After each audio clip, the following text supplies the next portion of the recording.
Hello and blessings, beautiful souls. So today I am going to be doing a bit of an unboxing of a deck that was sent for me to review, and it is the ROTA Tarot. So a colourful little thing here.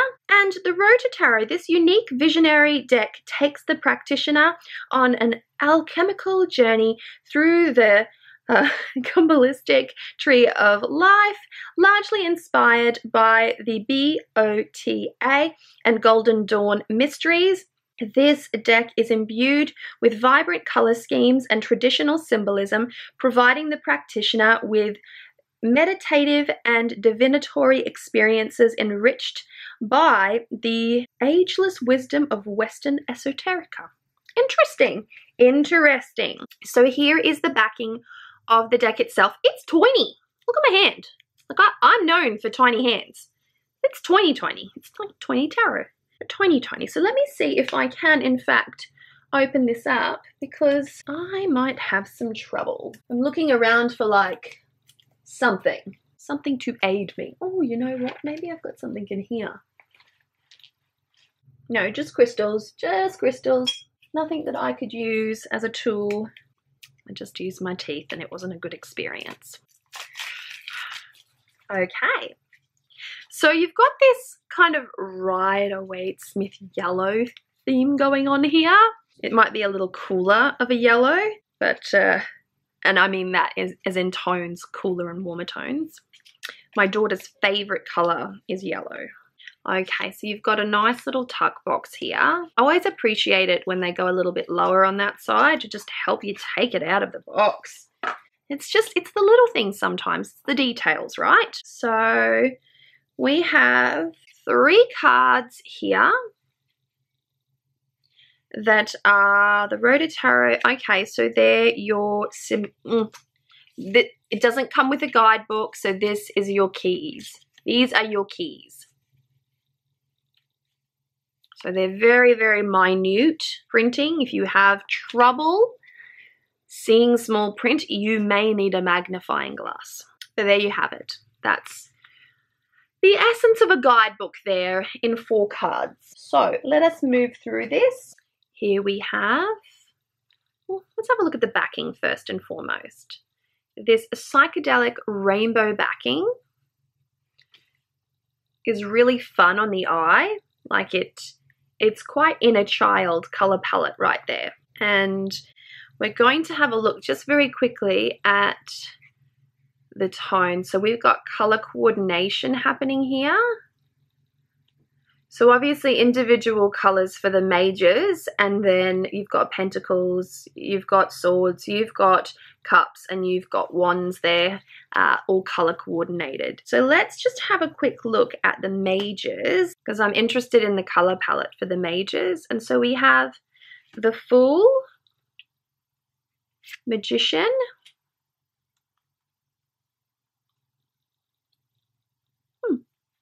High Priestess. I don't really need to tell you what they are. There we go. Oops. They do have their own color schemes.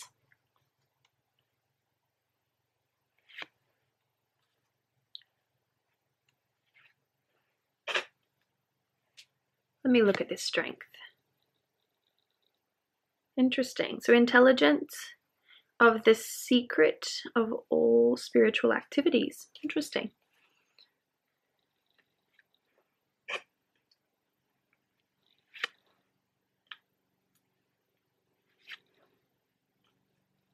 There we have that. So we're getting through it. I do apologize for the sound of the mower in the background. My husband has decided to mow. It's a huge property and it needs doing.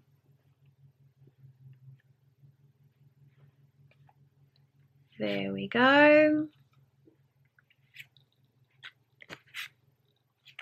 So that is the full majors. And it appears to me that the majors have these really interesting key phrases at the bottom of each of the cards. So the uniting intelligence is the High Priestess and the Empress is the luminous intelligence.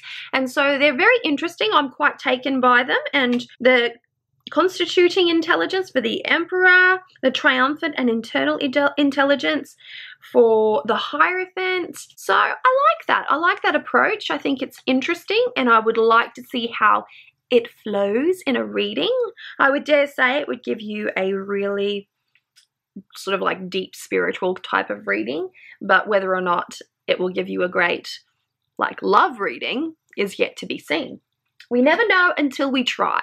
We never know until we put a deck to good use. And so, oh, I like this. So here we have the Minors, and the Ace reads the root of the power of Earth, right? And I like that because I've always been rather fond of the quintessence. I love that word, the quintessence. And for me, it's all encompassing, and it is beautifully assigned when you apply it to the aces. So it fits really well, the quintessence of the element. And that to me works. But here they've got the root of the power, and that's, you know, very simple, very down to earth, and it's workable. So, oh, I see. So this is where I'm moderately let down because I don't enjoy the sort of Marseille style pip card. I like a lot of art in my decks. That's just what I'm interested in. That's why I tend to really love the Rider-Waite-Smith and the Thoth for their beautiful artwork and that just evocative energy when art is just present in all of the cards. It's so much easier to read the cards intuitively, or to read the cards symbolically, or to just read the cards if it's all pictured. And so this to me is not my favorite. Typically the court is illustrated even when people go more into the pip setting.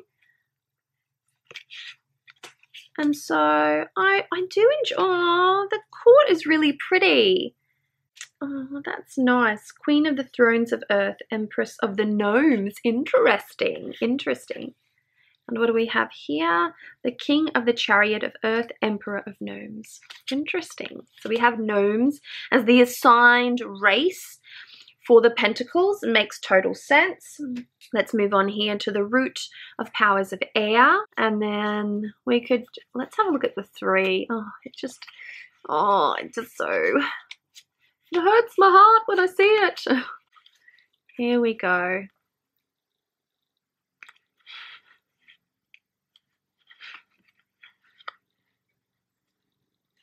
The King of Chariots. Oh, they're sylphs. There we go. And then we have Cups. Now, if you like this type of pip system, then don't let me talk you out of it. It's just not my bag. But I know many, many, many readers that prefer it this way, that they don't want to be influenced by the images within a card. They don't want to be influenced by the artist. And that's totally okay as well. And it's just a matter of personal preference. The artwork is very clean, digital kind of artwork. It reminds me a little bit of the 9 Lives Tarot by Annette Avalon's. I like that deck a lot. It's very happy. It's one of my happiest decks. And so the color palette is friendly, it's fresh, it's upbeat. Here we have the wands. It's very striking.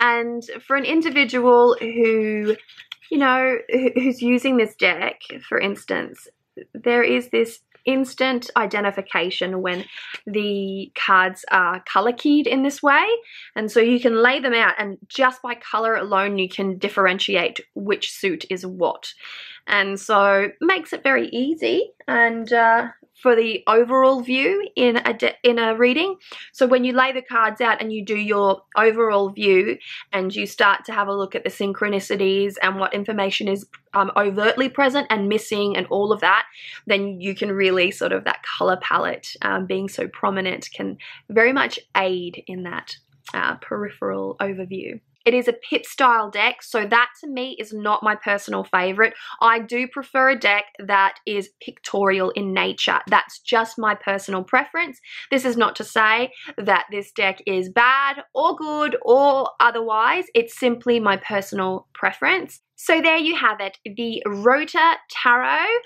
by, I can't pronounce this person's name, Saravá Axé.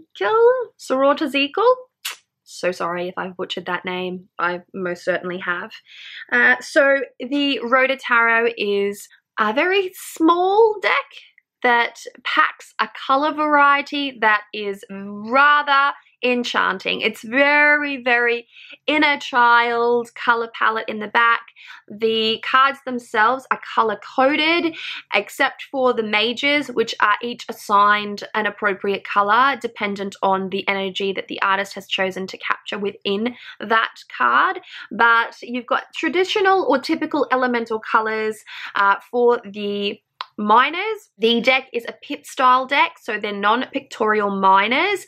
The court cards are pictured and rather lovely, and the way that I like to see it is that there are so many different tarot cards and tarot decks out in the world, and that is such a positive thing because we all have such different tastes one from the other.